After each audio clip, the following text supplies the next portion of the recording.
Hey everyone, today we're going to start World War One. It's one of my favorite wars to cover. I've got some books here I'd like to recommend if you would like to keep learning about World War One. This first one is called The Guns of August. It's by a lady named Barbara Tuchman. She's a real famous historian. This is probably the best book I've ever read dealing with the causes of the war. So it's a good one to start with. It'll kind of explain everything that kind of leads to the outbreak of war. This next book, if you want just a military book that covers battles, movements of armies, kind of the ups and downs of the actual war, this book, you can see it there. It's called The First World War. It's by a guy named John Keegan. He's a real famous British military historian. It's a good book to read. It's really detailed, so it'll give you tons of information. This next book is also one of my favorites. It's called Eye Deep in Hell. It's a book just about trench warfare in World War One. Lots of pictures in here. It really gives you a feeling for what that was like. And here's a fourth book. If you want to read something on the peace conference after the war, this book is called Paris 1919. It's by an historian named Margaret Macmillan. She writes really well, really easy to understand, but tons of information in here. If you like the Paris 1919 video that we watch, it's based off of this book. I would suggest picking up this book. So those are just some books if you're curious about kind of furthering your studying of World War One. But let's get started. If you want to, this is the introduction to the Great War and the causes of the Great War. So that's kind of what we're going to look at. Okay, World War One fought from 1914 to 1918. It's fought all over the world: Europe, Africa, the Middle East, Asia, the Pacific, Atlantic Oceans, just all over the globe. About 70 million men were mobilized for war. 10 million soldiers were killed. That comes out to about 6,000 soldiers a day. Crazy to think about. 6 million civilians were killed. But to be honest, historians don't really know the total number of deaths. It's just impossible to calculate. World War One was a total war. Total war is the all-encompassing nature of the modern industrial conflict. It demands total mobilization of mass armies, economies, societies, the hearts and minds of the people in those countries. The outcome is either total victory or total defeat. Implications of total war. The home front civilians are mobilized for war. They work in factories. They have to ration food. They have to behave patriotically. Civilians are often the target of violence, as we'll see later on, with things like zeppelins or submarines. Economic warfare is a part of total war. You're not just fighting your enemy's armies, you're also fighting his economy. So the British and the Germans blockade each other. The whole society is involved. If you look at slides 6 and 7, I've got some propaganda posters that kind of show you targeting civilians. The whole society has to be involved. Some of the things World War One did, it brought about a lot of the dictators that we associate with World War II. So Mussolini, Hitler, Stalin, those guys might not have come to power had it not been for World War One. World War One kind of birthed totalitarianism. You could just define that as the state recognizes no limits on authority and claims total authority and sovereignty over its citizens' lives, both public and private. So totalitarianism comes about because of World War One. World War One produces the first big genocide of the 20th century, the Armenian Genocide. This was the killing of 1 to 2 million Armenians by Turkish government officials through execution, starvation, and forced relocation. World War One produced the Russian Revolution, which was the first successful communist revolution in history. Language changes after World War One. Trenches bring about a lot of terms into the kind of the lexicon of language. No man's land, the area between the trenches. No man's land is a place where nobody survives. That's a term you hear a lot. Things like the wristwatch are introduced. Back in the day, gentlemen used to carry their wristwatches in their pockets. They'd have the chain and they'd kind of look at it. When you're in the trenches, when you're charging an enemy trench, you don't have time. You don't have time to look at your pocket watch. You have to look at your wrist because that's the easiest way to do it. The trench coat comes about. So, trench coats are in fashion. That's thanks to World War I. Daylight savings time comes about. So lots of things change because of World War I. World War I also introduces tons of new weapons that aren't really used before. This is the first time they're used in mass. You've got the machine gun, you've got artillery, you've got poison gas, you've got tanks, airplanes, and submarines. If you look at slide 17 and the next few slides, I have YouTube clips of some of the weapons used in World War I. So if you want to watch a YouTube clip about some of these weapons, you're welcome to click on it. But I'll let you look at these on your own.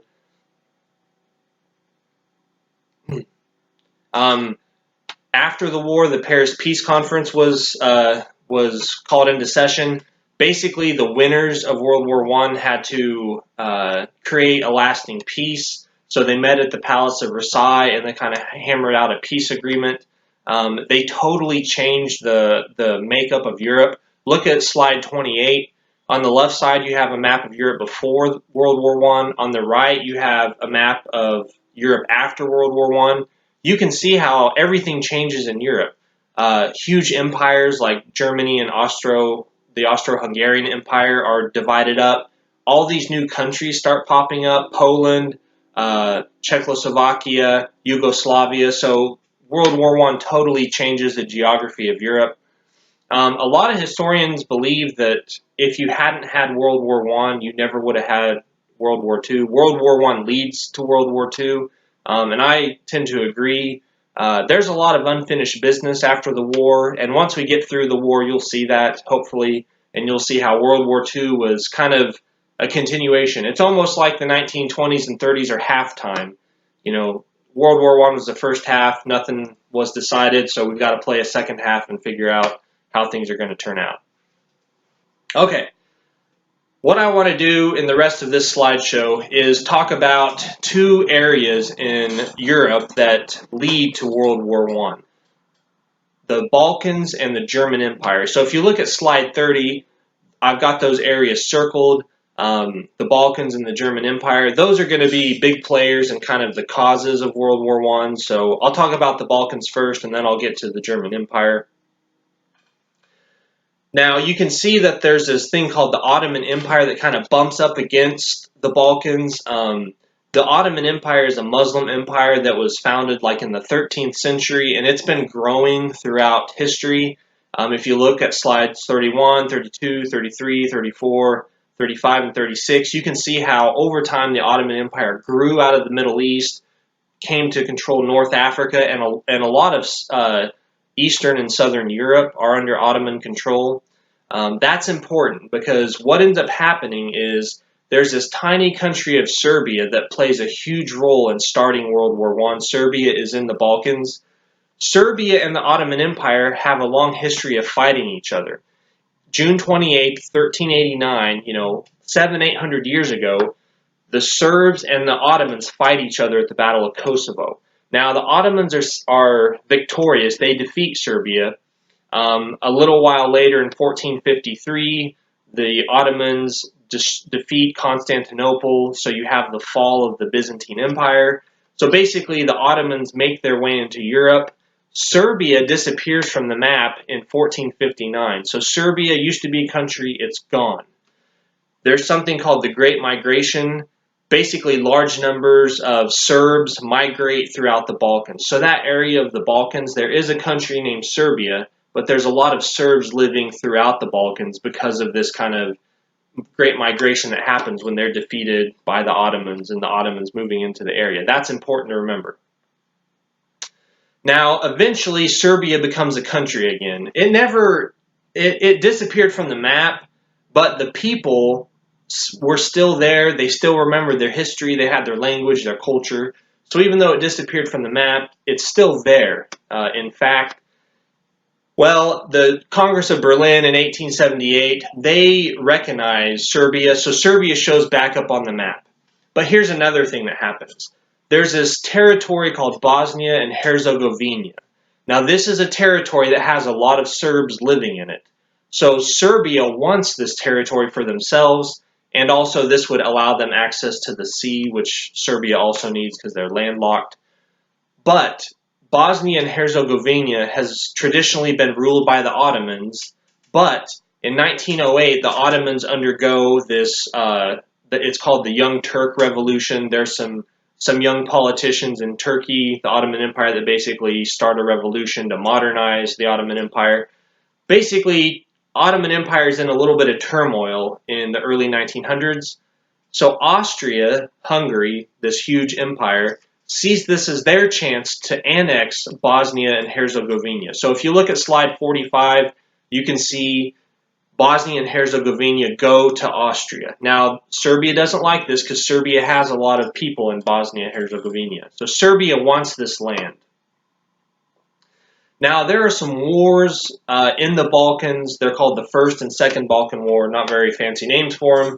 But 1912 and 1913, the First Balkan War, Serbia, Bulgaria, Greece, Montenegro fight the Ottoman Empire and they win.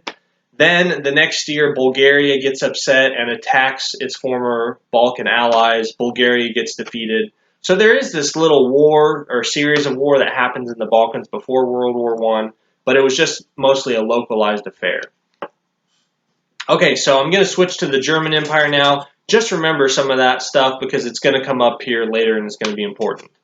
Now, Germany was a new country in Europe. Remember, it got started in 1871.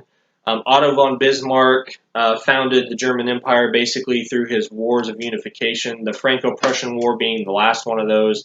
Remember, the Germans marched into France, defeated the French very easily, created the German Empire in the Hall of Mirrors at the Treaty of Versailles, so that's important to remember later on. Germany annexed this territory called Alsace-Lorraine from the French. I think I showed you this picture earlier, but slide 52, it shows that picture of that French schoolboy being shown a map of France, and there's all the provinces of France are in color, but then Alsace and Lorraine is in black, and the school teacher is pointing at him, and he's saying, don't ever forget Alsace-Lorraine. Remember, someday it's going to be your job as a French soldier to take this back from the Germans. So the French are itching to kind of get their vengeance on Germany ever since the 1871 war. Bismarck did a good job at preventing a conflict with the rest of Europe. If you look at slide 53, these are basically his foreign policy goals. Reassure the great powers that you don't want to upset the balance of power that was formed at the Congress of Vienna. So reassure Europe that Germany's not going to start throwing its weight around. Keep France weak and isolated. You know, France and Germany are never going to be friends. Keep them weak and isolated. Keep good relations with Austria and Russia. You can't tick off Russia. If Germany ticks off Russia, Germany's going to have an enemy on its eastern and western borders. Don't build a navy to compete with or threaten Great Britain, and just be content if you're Germany with being a land power in Europe. Bismarck had this saying, water rats don't compete with land rats. Germany are land rats. Be content to be a land power in Europe. Don't try to take over the seas. Great Britain, the Englishmen, they're the water rats. Let them rule the seas. That's Bismarck's foreign policy advice. And it's pretty good advice. Well, eventually, the first Kaiser of the German Empire, Wilhelm I, dies. His son, Kaiser Wilhelm II, takes over. He pretty much does everything the opposite of Bismarck. He fires Bismarck in 1890 and pretty much changes German foreign policy. And a lot of historians believe he kind of led to World War I, his actions. If you want to click on the link on slide 56, that's kind of a documentary on the Kaiser. It's really interesting. You'll learn a lot of good stuff on there if you want to watch it. Okay, here's the Kaiser's foreign policy. He pursues something called Weltpolitik. Basically, it means world policy. He advocates for transforming Germany into a global power through the acquisition of colonies, aggressive foreign policy, and the building of a large navy. So basically, he undoes the balance of power that lasted since the Congress of Vienna and throws everything Bismarck set out the window. He argues Germany has her place under the sun. Germany deserves to be a great nation, a great empire, just like England or France. This makes the other European countries nervous. And Bismarck also doesn't keep friends with Russia. So Bismarck does everything different than the Kaiser does everything different than Bismarck. Which there's kind of this interesting thing. The Kaiser and King George V of England, they're actually cousins. They have the same grandma. The Kaiser was always trying to team up with England. You know, the German army, military army on land, and the British Navy, those two powers would be unstoppable if they ever linked up. I think the Kaiser wanted this from time to time. Look at slide 62. You can see you have the British Empire on the bottom map and you have the German Empire on the top. The British Empire is a lot bigger, but what protects these empires? Well, it's the Navy. The British are very sensitive about anybody encroaching on their naval superiority. If you look at slide 64, that's a young Winston Churchill. He says, our naval power involved British existence. If our naval supremacy were to be impaired, the whole fortune of our race and empire would perish and be swept utterly away. So if you're a British official, maintaining naval superiority is like your number one goal. More than keeping the army good, it's keeping the Navy strong. Britain practiced this thing called the two-power standard. Basically, the British Royal Navy was supposed to be as strong as the next two navies of the world combined. So let's say England has the strongest navy, then France, and then Germany. The British Royal Navy was supposed to be stronger than the French and the German navies combined. That's the two-power standard. I got some more quotes just showing you how important naval supremacy is for the British. You can read those on your own. The Kaiser wanted a big navy, even if this made England enemies with him. On slide 69, it says, I do not wish for a good understanding with England at the expense of the extension of the German fleet. So he was willing to throw his friendship with England basically away if it meant that's what he had to do to get a strong navy. So in the late 1890s and up until about World War I, Germany passes a series of naval laws. Basically, Germany increases its navy. That's basically all the German naval laws do is they increase the navy. They compete with Great Britain. And you basically have a naval arms race in the late 1890s, early 1900s. The Kaiser said, all the long years of my reign, my colleagues, the monarchs of Europe, have paid no attention to what I have to say.